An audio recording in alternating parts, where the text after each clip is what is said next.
जागतिक महिला दिनानिमित्त कोल्हापूर महानगरपालिकेच्या वतीने सावित्रीबाई रुग्णालय येथे महिला आरोग्य कर्मचारी आणि इतर महिला कर्मचाऱ्यांसाठी मोफत आरोग्य शिबिराचं आयोजन करण्यात आलं होतं। या मोफत आरोग्य शिबिराचा लाभ महापालिकेच्या 254 महिला कर्मचाऱ्यांनी घेतला। या शिबिराचा शुभारंभ महापौर रूपा राणी निकम यांच्या हस्ते करण्यात आला आणि आयुक्त के मंजुलक्ष्मी यांच्या प्रमुख उपस्थितीत संपन्न झाला।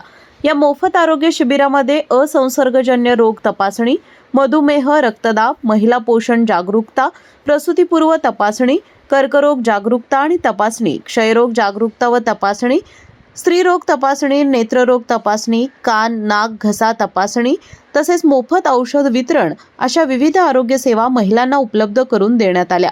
यावेळी अतिरिक्त आयुक्त शिल्पा दरेकर, सहाय्यक आयुक्त उज्ज्वला शिंदे, आरोग्य अधिकारी डॉक्टर प्रकाश पावरा, नगरसेवक विनायक फाळके, अमर समर्थ, नगरसेविका निलिमा पाटील यांच्यासह सावित्रीबाई फुले रुग्णालय आणि नागरी आरोग्य केंद्रातील अधिकारी, कर्मचारी आणि महापालिकेच्या महिला कर्मचारी मोठ्या संख्येने उपस्थित होत्या।